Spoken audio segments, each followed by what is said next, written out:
Coming up next in This Week in Computer Hardware, ultrabooks go high-res, Kindle Fire HD, death to the EPC 660 Ti Roundup, and do you need an uninterruptible power supply? All that and more coming up next on Twitch. Netcasts you love. From people you trust. This is TWiT. Bandwidth for Twitch is provided by Cachefly at CACHEFLY.com. This is Twitch, This Week in Computer Hardware, episode 185, recorded on September 6th, 2012. The death of the EPC. Welcome to Twitch, This Week in Computer Hardware, the show that aims to bring you the most important, exciting, and useful news in computer technology each and every week. My name is Patrick Norton, and I'm joined, as always, by Mr. Ryan Shrout of PCPer.com. Ryan, how are you this fine young day? I'm doing well, staying busy. Got a lot of stuff to try to do. Actually, on Monday, I leave to go back out to San Francisco for the Intel Developer Forum out in your neck of the woods, and have way too much stuff to get done between today, when we record this on Thursday, and Monday when I leave. So it should be stressful. Can you record a segment with me on Texilla before you leave about the new and exciting developments at IDF? Before I leave San Francisco? Absolutely. Sure. I had to use the big Muppet face there. That would be so cool. We should talk about a story last week. We saved this. Alan and I saved this for you. GTX 60 Ti. The roundup was in. Is anybody really? I mean, is there? You know, this is kind of the classic question at this point. Is it really worth buying any particular model of a particular GPU? Are they all pretty much performing the same? Are you looking at bundles, or are you actually looking at performance differences in a roundup like this? So that's always interesting. When you look at video cards like this, or even motherboards, in a lot of cases, you know, when you look at the chipset, either the chipset on the motherboard or the GPU on a graphics card, you know, once you know what that specific GPU is, you know a whole lot of information about everything about it: performance, power, overclockability, those types of things. So how these retailers differentiate is kind of, it's become more interesting. It's, you know, it kind of used to be pack-ins, it used to be game bundles, that type of thing, but now it's even kind of, that's even be-leveled. Right? Yeah. It's heat sinks, those types of things. But that even the game backend has been leveled, because NVIDIA is the one that does the negotiations for the game bundles. AMD does negotiations for the game bundles. The two current game bundles are Borderlands 2 for NVIDIA cards and Sleeping Dogs for the AMD cards. And it's pretty much across the board. All AMD partners have that offer, and all NVIDIA partners have that offer. So that's not a differentiation point either. It really comes down to kind of what their clocks are out of the box. That's what I call your out-of-box experience, your out-of-box performance. And then what coolers they have, you know, what kind of accessories they include. There's really no cool accessories anymore in video cards. You used to get, I don't know, expensive mouse pads and mice and that kind of stuff. But, you know, for this level of card, and as the profit margins have gone down, that's not really the case. So, this roundup looked at a card from EVGA, Galaxy, MSI, and Zotac. And they were all overclocked over reference card speeds. They were all, only one of them would use what I call the reference cooler. There was no actual reference card for this, but the EVGA card essentially uses a reference cooler design that came from NVIDIA. And what's unfortunate for them about that is that it is the loudest of all of the of cards we tested. So it both had the lowest clocks out of the box, and it had the highest noise out of the box, and the highest temperatures out of the box as well. So it kind of got the short end of the stick, I guess I'll say, in terms of the out-of-box specifications. The one that kind of stood out for me of those four was the Zotac. It's a brand that maybe not a lot of people know of. You know, they're more familiar with MSI and Galaxy. What's that? Zotac makes some great motherboards, especially sort of the mini ITX motherboards. I mean, let's go. I want to go back to a second before, but you were talking about the EVGA being the loudest card. That was by 0.7 of a decibel, if I'm reading this correctly. Yeah. We're talking about 39.1 to 40.9 decibels at load, and like 38.7 to 38.9 decibels at idle. So not a huge difference. Right. So you're talking about a one. If we compare the quietest to the loudest, you're looking at 39.1 to 40.9. So almost 2 decibels total there, which is maybe a little bit of a concern. Like there's, as decibels we know go logarithmically, so an increase of 10 is much more than just 10% or something like that. Right. It can be pretty dramatic. It's not. You're right. It's not a huge noise difference. It's not like it was 44 or 45 decibels, which we've seen from some of the louder AMD cards. Right. But if you combine that with the GPU temperature that is in the graph just above that, you'll see that it's actually 10 or 13 degrees Celsius higher than the other 3 cards as well. And that kind of combination, it basically was, it's a combination of having the lowest clocks, the highest temperature, and the loudest sound levels that kind of said, okay, of the 4, this is maybe my least favorite in terms of just raw specifications and performance. EVGA has great support. They have great community. They have a lot of a huge fan base that may just be willing to look over that kind of stuff. Was that? I'm curious. Was that 10-degree difference in GPU temperature? Was that just a maybe a poor consideration in the cooler design, or maybe the thermal compound used on it? It really comes down to the reference cooler versus the aftermarket coolers. If you look at the other 3 cards, the MSI, Galaxy, and Zotac, they're all using dual fan coolers that have larger, kind of beefier heat sinks. The MSI is using heat pipes. I think the Zotac is, actually all 3 of the other ones are using heat pipes, but I know Zotac and MSI are. And they're slightly more expensive coolers. The one that NVIDIA designed is, they're not designing for the lowest common denominator by any stretch, but they're trying to make sure that they leave in enough headroom for their partners to maybe change things and make money. And EVGA decided for that particular card not to worry about it or change it. If you look at their higher end versions of the 660 Ti, we got the super clocked, but there's like an FTW version that does use different coolers and has higher clock speeds. Got it. Sorry about that. I just kind of got fascinated by that. that's good, and those are the kind of little intricacies that you only really see when you compare a handful of these all at once. The MSI one had the best cooler. It was the coolest and the quietest. It ran at 63C under load, and the difference between idle and load sound levels was only 0.3 of a decibel. Very little change going from that. I was really impressed with that. The card, like I said earlier, the card that kind of stood out to me the most was actually the Zotac, and that's because it had a good cooler. It was right in line with the Galaxy and just a little bit higher than the MSI. Fairly quiet, but if we looked at the performance, it's actually the only one in terms of performance that stood out from the other 3 cards. And the reason for that is only Zotac took the time and effort to overclock the memory clock speed out of the box. Interesting. That makes sense kind of if you think about it, because the 660 Ti is the same GPU as the 670. The only difference is that they took the memory bus and took it from 256 bits down to 192 bits. So this GPU, if anything, is going to be memory bound, memory constrained. And so they actually increased the memory clock speed by 10%. It went from 6 gigahertz to 6.6 gigahertz GDDR5 memory clock, which combined with they also had, I think, the highest GPU clock speeds as well. I think they were 1033 or something like that, just out of the box again. It combined to be they stood out from the crowd by 5, 6, 7, 8% compared to the other 660 Ti cards. Now I know we get a lot of readers and viewers on this show and on PCPro.com that say, yeah, well, even that EVGA card, we can overclock it to that 6.6 gigahertz memory speed and those clock speeds, and we can get those same exact performance numbers. And that's true almost 100% of the time. It's a matter of how much effort does the consumer want to go through? Do they want to do the overclocking?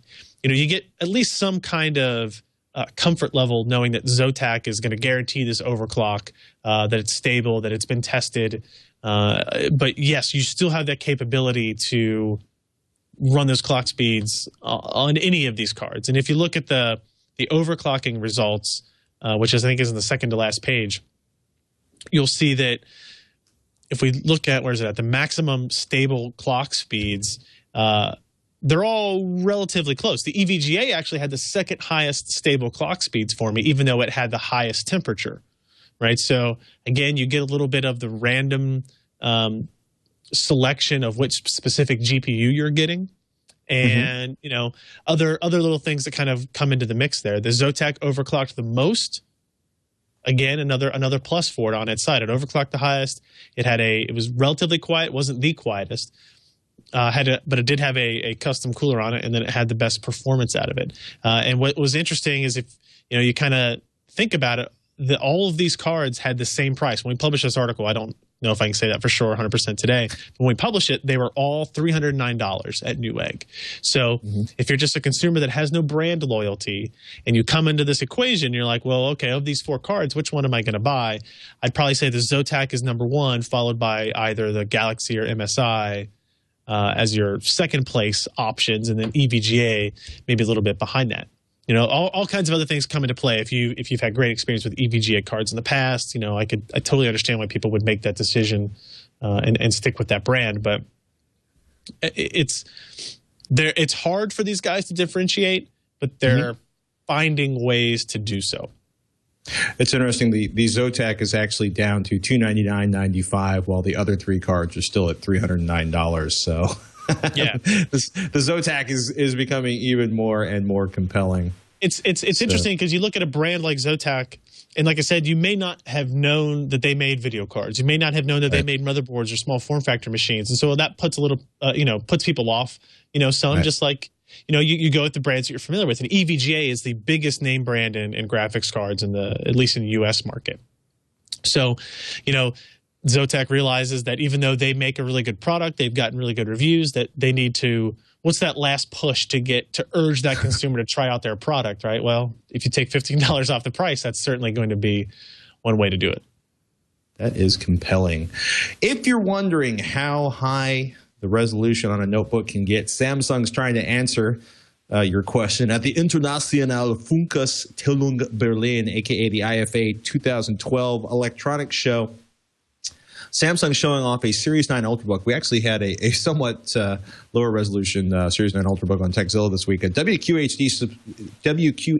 display that's 2560 by 1440, which is I'm going to say it, redonkulous resolution for a notebook. It's crazy because they're also, according to the article, which Tim Berry wrote up for PCPro.com, 11.6 and 13.3-inch Ultrabooks with 2560 by 1440 pixel display. That is incredible. 220.84 pixels per inch. A traditional, or excuse me, up until now, the Series 9, and like most notebooks, topped out at 1600 by 900 or 138 pixels per inch, which means if you have been waiting for the perfect machine to edit your raw images directly from your camera, you may want to take a close look at this. You may be disappointed that it's only a 13-inch screen, but boy, are photos and artwork going to look fascinating. Somebody brought up on the thing last night, do you mean this is going to be Windows 8? Do you think that we'll have any kind of PPI issues with the Windows UI on this, or are they smart enough now to have kind of come through and fix that?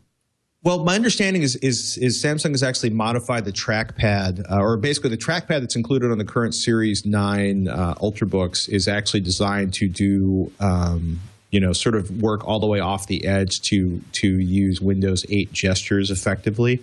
So I think that's going to be a good thing. I should also point out before people start emailing madly is that yes, the Retina display in a 15-inch MacBook Pro is 2880 by 1800 with almost the same pixel per inch factor, and also 2 inches more of real world screen real estate. Right. But the Samsung, I say the Samsung Series 9, I think, is actually really interesting in terms of what they're doing with the trackpad to try to make Windows 8 kind of work more effectively with a traditional screen. I also think it's going to be really interesting to see all of the new hardware that we're hearing is going to be launching with Windows 8 in October, because it sounds like there's a whole bunch of models that are going to hit the street with Windows 8, and whether they're tablets or revolving screen tablets or fold-over screen tablets or touchscreen notebooks. I think it's going to be interesting to watch. It's also kind of funny because I have several friends that are running the developers, release to the final release that's been released to developers for Windows 8, and almost all of them are running an application that takes you directly to the desktop and around the Metro interface when Windows 8 launches. So it's kind of fun to watch people fight with that. So in the continuing death knells of the Atom processor, Asus, I should say the Atom CPU and the, well, technically not the netbook, it's the EPC. Asus has finally killed off the EPC lineup. The little Atom-powered box that could. Jeremy wrote this up at PCPro.com. Today we heard from Digitimes that Asus is dropping their EPC line along with Intel's Atom processor, and Acer is dropping netbooks altogether. I'm not really shocked by this. I would have been shocked if they were continuing the netbook on for another year. I think that market is just vaporized. I think tablets have killed the netbook. I think tablets, low-cost notebooks. We saw netbooks price increase, and we saw notebooks price decrease to that point where there were several instances where like the high-end EPCs were more expensive than some of the other, Intel Core 2 based or a Sandy Bridge based notebooks that were out there. It was kind of crazy. And I was never a big fan of the brand EPC anyway. It was always seemed kind of, I don't know. It seemed to me that what happened was they made this single product a long time ago that used this kind of weird name, and it was successful. So they felt like they needed to stick with that brand name when I think it would have been more successful had they, kind of branched out from it. But I don't think it's surprising at all. I don't think it's really a bad thing either that we kind of lose it. It's a product that I think has lost its place in the market. Well, it's kind of funny because the next story on the lineup, of course, is the title of this one. Any interest in the new Kindles? Tim wrote this up for PCPro.com, Tim Berry. And, of course, Amazon announced earlier today that the Kindle e-reader is getting an upgrade, and it's kind of interesting. Front lit, higher resolution, and they're calling it the Kindle Paperwhite. We kind of expected this as a competitor to Sony's e-reader that came out. Excuse me, my apologies, the Barnes & Noble Nook that came out earlier this year with a light. So there's now the $69 Kindle, $119 Kindle Paperwhite, the Paperwhite 3G, which basically means you can load additional content without having a computer, is going to be $179. Without having Wi-Fi. Basically, if you're sitting in the bus and you don't have access to Wi-Fi, the Paperwhite 3G will allow you to do that. But I think what's really interesting is looking at the announcements for the new Kindle Fire HD. So we're talking about $199 for a 7-inch tablet. Dolby audio, 16 gigabytes of storage, $299 gets you an 8.9-inch screen with a 1900 by 1200 display, 254 pixels per inch. Yeah. OMAP 4470 processor, basically a processor and graphics unit. $499 gets you an 8.9-inch large screen, 32 gigs of storage, plus 4G LTE wireless powered. I've been trying to figure out who's providing the 4G, but 4G LTE and $50 for the data package, AT&T. Mm-hmm. And that's amazing. $50 for a year of 4G wireless on top of a $499 price for. It's 250 megs a month. So okay, I'm a little less excited. You should be. I mean, it's still cheaper than going through the 250 month a meg plan through like the iPad. $50 a year is pretty good. And if you're downloading books, that's fine. But if you're downloading anything else, media, music, or especially video, that's not enough. They did say in like the fine print on the listing on the page that you can subscribe to 5 gig and 2 gig per month plans from the device when you get it. So they didn't say pricing on it, but I assume they'll be just the same as they were on anything else. Oh man. Okay. So of course, talking about tablets killing off the netbook market, the not so lamented netbook market and the add-on processor. Amazon announced a live event today, writes Tim Berry on PCPer.com. Its popular Kindle e-reader is getting an update. The $69 Kindle, the Kindle Paperwhite, which has a higher resolution and has a built-in light now, something that every user of a Kindle has probably been dreaming about ever since Barnes & Noble released their backlit or interior lit or just lit e-reader. And the Kindle Paperwhite 3G is $179. That's $60 more than the basic Kindle Paperwhite, but includes the 3G download stuff anywhere without Wi-Fi connectivity. But I think the big deal for our audience is taking a look at the new Kindle Fire tablets. $199 for a 7-inch tablet with a stunning custom HD display and 16 gigabytes of storage, which is nice, like Dolby Audio, decent Wi-Fi. And of course, the big deal for Amazon is that it pushes the Amazon, what they like to call the ecosystem, which basically means not using iTunes or anybody else. $299 for an 8.9-inch 1920 by 1200 HD display. And the OMAP 4470 processor and graphics engine. And this is the one where you hit the wall, I think, Ryan. $499 for an 8.9-inch HD tablet, 32 gigabytes of storage with 4G LTE wireless. I was all excited because it was like $49.99 for 4G LTE for a year of 4G AT&T data, at which point Ryan poked my bubble with a sharp stick. Yeah, it's only 200. You get 250 megabytes per month over that 1 year time period, right? So each month you'll get 250 megs. $50 for the year is still pretty cheap. It's still well cheaper than what you get. I think it's because that's like, is that $10 a month or something like that through AT&T? Like if you did it on an iPad for 250 megs a month. $400 a month or something. Yeah, I kid so it's a lot. And this is still a better deal. The thing that I still have an issue with is the hardware difference, the hardware cost difference between the 3G the Wi-Fi and the 4G model is $200. So you only have to pay $50 for that data, which is probably not going to be enough for a lot of users. But you're also paying $200 more for the hardware, and that just seems pretty steep to me. It's pretty. I don't believe that the engineering time and the controller for wireless connectivity is $200 in value for that. Right. If that's the only difference in hardware specifications between them. It's almost as if, Ken suggested this earlier, that part of that $200 hardware difference is subsidizing your quote-unquote cheap data for $50 a year. It's entirely possible. Yeah, it's really funny because if you go to the Kindle Fire web page or Amazon's Kindle Fire page, right? So you start scrolling down. It's like the free time. It's designed for the web. It's simple for work and play, and you keep going and going and going, and then you finally get down to sort of the Kindle e-reader family versus the Kindle Fire family, where you can compare all of them.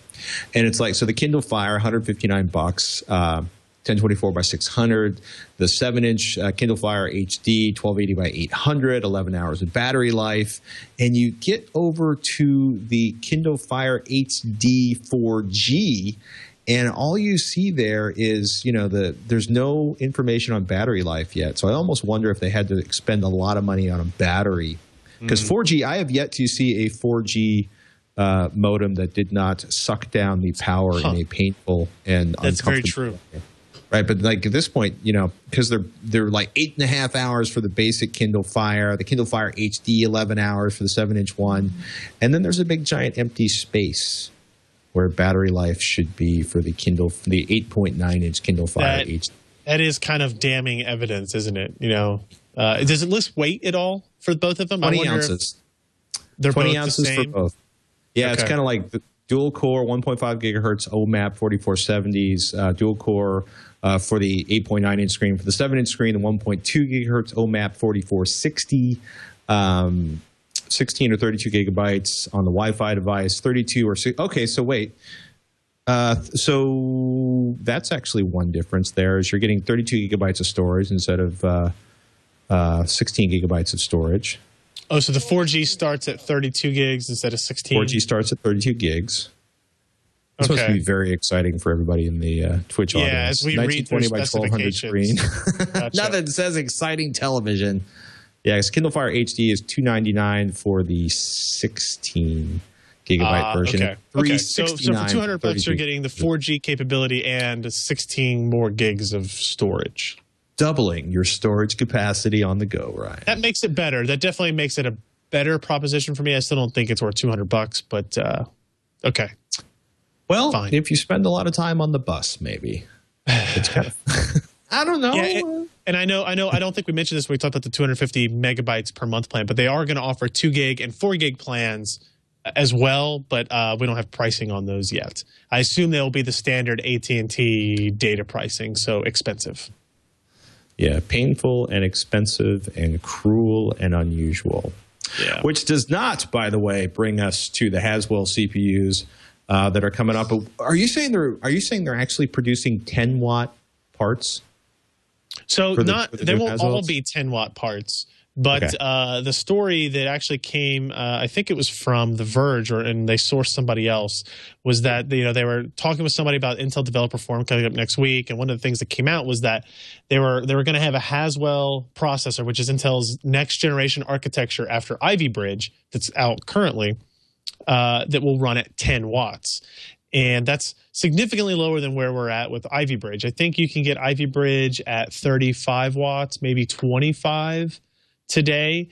And, you're not going to get the performance. Obviously, Haswell is the architecture from Intel that they are hoping will span architectures from cell phones to supercomputers, right? And it has to start with this type of stuff. So obviously, a 10-watt part, they're going to have it. It's going to be in tablets. Maybe they'll put it in super ultra form factor, small form factor like ultrabooks and that kind of stuff. But you'll have 50, 60, 70, and I hope 80, 90, and 100-watt versions that are just high performance for desktops and for workstations and servers and that kind of thing. It's just interesting to see, as a preview, just as kind of think about the range of opportunities for this architecture. With a 10-watt part, that can go in, anything. Like if you look, I think 17 watts is kind of the lowest end mobile Ivy Bridge processor today. So you're talking about taking a significant chunk of that, almost half of the power to do that. And you're going to get, we'll have to see where performance is compared to those parts, but the architectural improvements, the GPU portion improvements will be there. And I'm really looking forward to what this kind of processor, what kind of ecosystem it can create and cultivate with these types of things, right? So I'm still looking for that Ultrabook that has the 15-hour battery life for my flights to Taiwan. And hopefully we can get this. Lower power, larger battery, whatever it takes. Yeah. No, but I think the big challenge at this point, and don't get me wrong, I am stunned by the idea of a 10-watt CPU that's doing like 3D graphics on the GPU side of things. But the other big question is can you get a screen that reduces power consumption? Like, is it time for the OLED screens to finally show up in volume? So we should point out, we love to answer your questions. It's coming up next. Twitch, TWICH at twit.tv is the email address to send us your questions. And we'd also say, hey, if you'd like to, do us a favor, tell your friends about Twitch if you like the podcast. Twit.tv/Twitch is where you can find all the information for subscribing, or just do a quick search in the iTunes. And let's take a moment to answer a few viewer questions. We got a few minutes left. Sure. Jay from Colorado, does PCI Express 3 matter? Hello, Ryan and Patrick. Love the work you guys do with hardware. Thank you, Jay. I'm looking at buying a new motherboard and CPU. I am between AMD and Intel. Intel has PCI 3, and AMD does not right now. When will AMD get PCI Express 3? If I go Intel, will I need 4 or 2 cores for gaming? I play mostly MMOs like Lord of the Rings Online and Star Trek Online, Civ 5, and I want to get Far Cry 3 when it comes out, says Jay in Colorado. I don't think PCI Express 3 matters much right now. Will it matter in 2 years? Maybe. There are still very few circumstances where PCI Express 2.0 begins to bottleneck you.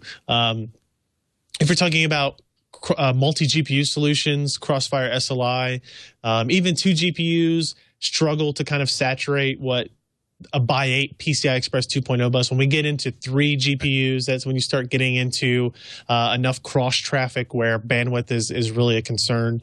And the question here is, will the AMD platform be able to support PCI Express 3? I assume it will eventually. If we kind of look at the vector that AMD's desktop platforms are on, they're not really trying to be cutting edge on the CPU motherboard chipset side front anymore, right? They've realized that the bulldozer part wasn't a big success. Sandy Bridge and Ivy Bridge obviously well beyond that in terms of performance capability. They will have it eventually when it is kind of like required in order for compatibility reasons. It's very possible that the next iteration of AMD processor pile driver will support PCIe 3. I honestly don't know yet. But is it important for today? No. He's playing Lord of the Rings online, Star Trek online, Civ 5. I mean, it actually doesn't even matter. You're going to play Battlefield 3, you can play Metro 2033. If you're doing a single GPU, don't make it a concern. If you want to go with an AMD platform and it uses PCIe 2.0, sure, that's not a problem. Do not sweat it. Go with the CPU that makes you happy. Arun says, recently a friend has asked me for some advice on a budget gaming build. While I was looking into some parts for him, I stumbled upon various Intel motherboard chipsets I had never heard of, like B75, Q75, etc. for LGA 1155 CPUs. I can't seem to find any reviews or much info on these chipsets, so I was wondering if you would recommend these for a budget gaming build, and if you could mention how they compare to the Z77 and 877 boards. It's interesting. So these chipsets are lower cost. They're targeted mainly at OEMs. So these are the low cost chipset. They're slightly lower in features. I wouldn't be able to tell you exactly what how the B75 differs from the Q75 or anything like that, because it's not usually in the DIY market. It's not what's big name there. So if you look at the H77 is around as well, and your best bet is to kind of go to Intel.com. Actually, arc.intel.com is a great resource for just raw specifications for Intel parts. And you're going to see things like fewer SATA ports. Maybe there's no SATA 6.0 gigabit per second connections on it. You're going to see no support for USB 3. You're going to see things like that. No RAID support maybe on these controllers. And it's all a way to make lower cost parts for OEMs to build lower cost systems and notebooks and desktops and that kind of stuff. So if you look at that, there's no problem using these for a budget gaming rig for yourself, as long as you are comfortable with the features you get. You're not going to find any overclocking capability in those motherboards, just like you don't in H77 motherboards to a large degree. So you're going to miss some things, but not a lot. I saw you put a link in here to the Intel pages that kind of list B75. They have. Yeah. I mean, I'm almost positive like the B75 has USB 3.0 ports, but it's PCI Express graphics, and I'm almost positive that it doesn't actually support PCI Express. They include PCI. I mean, basically, like Ryan said, these are for OEMs. They're also more business oriented. Like, let's say you work for a company that has 1,000 workstations, and they all have this weird PCI card for some reason. Let's say it's a bank or some sort of fiber network, and it's like they've got legacy PCI support built in this chipset. 8 PCI Express 2.0, and it's like, but I'm pretty sure it's like, I'm almost positive there's no actual PCI Express graphics option on that, which takes me back to the bad old days. The Q75 I think is faster, but again, legacy PCI support. In this case, it's got PCI Express 3.0 graphics, or like a 1x8 and a 1x4 lane PCI Express 3, and then a Thunderbolt. It just, generally speaking, the part of the reason you don't see reviews of these boards is because they're not really designed for consumers. Their priorities. This is where you'll see the integrated small business software packages that allow for remote monitoring, remote configuration, and that kind of stuff of hardware that is actually an upsell to businesses as well, as opposed to a downsell of lower features. So if you find a particular product that you can get a hold of really cheap, and you see all this and it doesn't really matter, I think if you look even for, building a low-cost system today, you should be able to get H77 motherboards for $60, relatively easy, and you're going to be sure that it's going to have the majority of the features you're looking for. So it depends on, he doesn't really say how budget he wants to get, but that's pretty budget for a motherboard. Yeah, it's don't go for the super bargain and then find out your super bargain saved you $15 on a $1,500 system build. Yeah. You want to read the question from Jesus, or should I? Sure. This one is about UPS systems, actually. I'm in the process of almost finishing a new PC build. Now I would like to protect it. I've browsed around Newegg and found different options and ways to do that. I found surge suppressors and UPS units, uninterruptible power supplies. Are the UPS units worth the money? I wouldn't mind paying a couple of $100 to protect a few thousand in PC equipment. The UPS units I was looking at come in different wattages. Any idea what's ideal for my system? And he has a pretty high-end system, a 3770 Ivy Bridge, 7970 gigahertz edition, a couple SSDs, 3 monitors, 850-watt power supply, that kind of stuff. He plans to add another card down the road for Crossfire. He says currently uses a surge suppressor by TWiT and paid about $80 for it, and it seems like a pretty good idea. I'm not sure if it would be a deal for my PC. Keep up the good work. Yeah. So what do you think? Well, okay. So at the very least, if you own a computer and it's a desktop computer and it's not plugged into a wall, if it's plugged into the wall and not plugged into a surge suppressor right now, you are begging for your computer to die, either because there's a lightning strike or a power fluctuation, or somebody throws a baseball bat up against the power lines and manages to short things out. A really good friend of mine lost every single electrical device in his house, including his 20-year-old second-generation Macintosh and his gaming piece, almost brand-new gaming PC, his HD TV, his microwave oven, because basically somebody in the training program at Pacific Gas and Electric made an oops and managed to send out something ridiculous like 220 over 120 lines, but basically blew out an entire block of electrical devices. Nice. Yeah, that was, if he had a surge suppressor, a surge protector, basically it's a fuse. And if the electricity goes wrong, the surge suppressor will cut the connection, in theory, before your hardware gets damaged. In uninterruptible power supplies, next step. UPSs were critical where I used to live in North Jersey to keep computers alive in the business I worked at, because we would have computers that had to render for 24 or 36 hours at a time to create these 3D files. And in August, around 1 in the morning, when everybody gives up on sleep because it's 95% humidity and it's 101 degrees, everybody would turn on their AC units. There would be a brownout or a blackout at 1 in the morning. And then what would happen is, because I would be sleeping in the office, you would hear the sound of the uninterruptible power supplies beeping as the APC power chute application went into effect and started carefully managing shutting down the machines, or we could interrupt that process if we thought it was going to be a temporary brownout and keep them going. So uninterruptible power supplies, they actually, in most cases, do a better job of cleaning your power, but most importantly, they're there if the power goes out, that there's a little USB cable that plugs into your machine, and the UPS basically says to the machine, hey, we're running on battery power now. It's time to shut down, and your machine will safely and orderly shut itself down so that you don't have the equivalent of yanking the power cord out of the wall and wiping out your operating system, your hard drive, and whatever application is fetching data. Yeah. I think backups, especially for if you live in like where I lived in Pennsylvania, where we had thunderstorms all the time, and Jersey, uninterruptible power supplies are a great idea. If there are power issues in your area, uninterruptible power supplies are a great idea.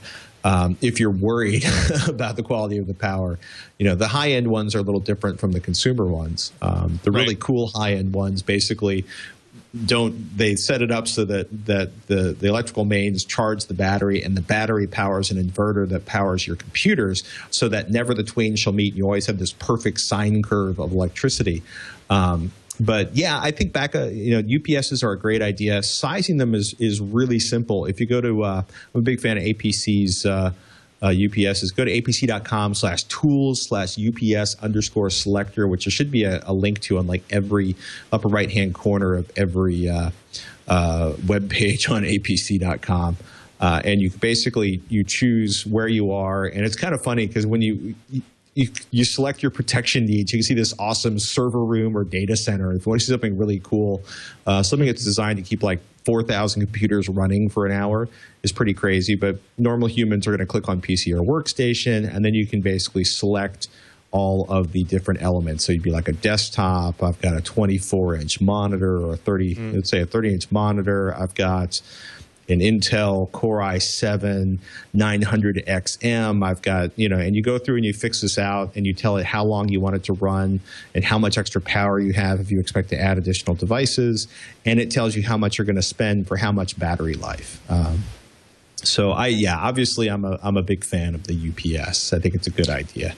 I think like I just put in the most basic hardware in that configuration. It's giving me the some of these $300, $479 options. Right. If you go to Best Buy, Fry's, something like that, and kind of look at what they have, you'll find some of these 1500 volt amp units that they're not going to give you a lot of time on battery backup. That's, in my opinion, is not really their cause. Right. we have 3 of them here throughout the office, and it's mostly just like if you get like that little flicker of electric, right? That little, It's off, it's on, and sometimes you get that and your computer stays on, and sometimes it doesn't, right? And this kind of just avoids that whole stuff. I don't think any of the UPSs we have on any of these computers would keep it online for more than 3 minutes, right? Because they're kind of high-powered systems. But it's better than nothing, and I think he makes a really astute point. Is it worth it to invest a couple of $100s in a device that's going to protect a couple of $1,000s worth of hardware, as well as your time, to rebuild a system that maybe gets corrupted, or your time if you lose a bunch of data on something? To me, it makes a lot of sense, and it's one of those devices that you could take with you, from system build to system build, as long as the battery stays useful. And even if the battery, you can almost always replace the batteries inside of these, or like standard alarm batteries. It's kind of funny. The one I configured like a Core i7 with 3 hard drives, and it's like, the APC power saving backup 750, which gives me like 12 minutes with 49% of the max capacity used. That's $110 for MSRP. I think it's cheaper on Amazon. Good. Yeah, the Smart UPS C1000 VA LCD 120 gives me the display that tells me what the voltage coming out of the wall is and stuff. You can adjust the voltage sensitivity. You can adjust voltage transfer points. There's, alarms, automatic restart of loads after UPS shutdown, self-tests. It's really cool how sophisticated these have gotten. And that'll give you 23 minutes. For another $100, you want to drop $400, you can get 32 minutes of runtime and only be using 24% of the max capacity. So it's like everything else, man. The more money you spend, the more you get. Except imagine how much battery life we could get out of an ultrabook if we slapped one of these UPS batteries on it. I mean, it would weigh like 42 pounds, but think of the battery life for that flight that I have. Let's see if the tray, if the airplane tray on the back of the seat can hold it. I actually have been tempted to carry an alarm battery, like a 12 amp hour alarm battery on, because technically it's a sealed battery, so it should be legal for flight. So, wow, yeah. Great. Let's. Sorry, I'm looking at here like these like 1,000-watt rank mount UPS systems. Yeah, which is probably a sign that. Yeah, I looked at some of that when we were building the office. Like, I wonder if I could just get like one really big one to power everything. I was like, no. No, as it turns out, for all the test beds, if they fry, I'll just deal with it because I'm not paying for all that. Our production systems are mostly batteried, but otherwise, nah. You can actually get a surge protection for actually a home surge protector now that goes in between the mains on the street and your house, which actually I think is unbelievably cool. Where if the voltage gets really heavy, you basically have a gigantic circuit breaker between you and the rest of the world, and a surge suppressor. And now that we have geeked out on UPS's surge suppression and our powerful urge to own expensive rack-mountable surge suppressors, I think that's probably it for this week in computer hardware. Twitch at twit.tv is the email address, and if you want to subscribe to the show, we hope you have subscribed to the show. Twit.tv/Twitch is the place to find it, or just give a search on iTunes or your other favorite podcatcher. PCPer.com. Obviously, IDF next week. I want to get you out on TechZilla to talk about the announcements at IDF. Sure. What are you going to finish writing before? Is there anything you can talk about that's not under NDA that's coming up on PC? So it's probably not a big secret. There is another GPU coming up. That's what we're trying to do, a bunch of testing today and over the weekend so that I can finish that writing while during IDF. So be prepared for that next week. We did start doing a little bit of like post-podcast weekly gaming sessions. It's kind of late at night, 11:30 Eastern is when we typically start. But if you guys are interested in that, we have a PC Perspective like Steam group set up. So if you just go into the Steam steamcommunity.com, or you go into your Steam browser and look up PC Perspective, you can sign up for that. If you join that group, we kind of schedule the events and that kind of thing. So if you want to stop by and rekindle your PC gaming, Patrick, just let me know. I like that thought. So figure out where I'm going to hide in the house. So actually by 11:30, that's 8:30 Pacific, which means my son should be asleep. If we figure out, and you only have to hide from your wife, not from both your wife and your son. Sons. There's 2 sons now. Oh, that's right. Yeah. Well, only one that's really going to be probably really interested in it.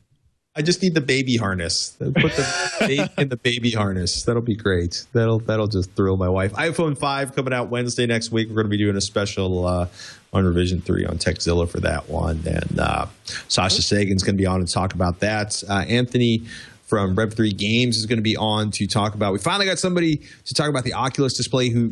Anthony got lucky. He got to have some hands-on time with the Oculus display, which is something you're pretty excited about. And I'm trying to think. There's something else exciting coming up next week, but apparently it's going to be a secret. Oh, it's my experiment with using the Raspberry Pi as a desktop replacement. Yes, we'll talk about that next week. All right. That's it for this edition of Twitch, This Week in Computer Hardware. I'm Patrick Norton. I'm Ryan Shrout. We'll see you next week on Twitch.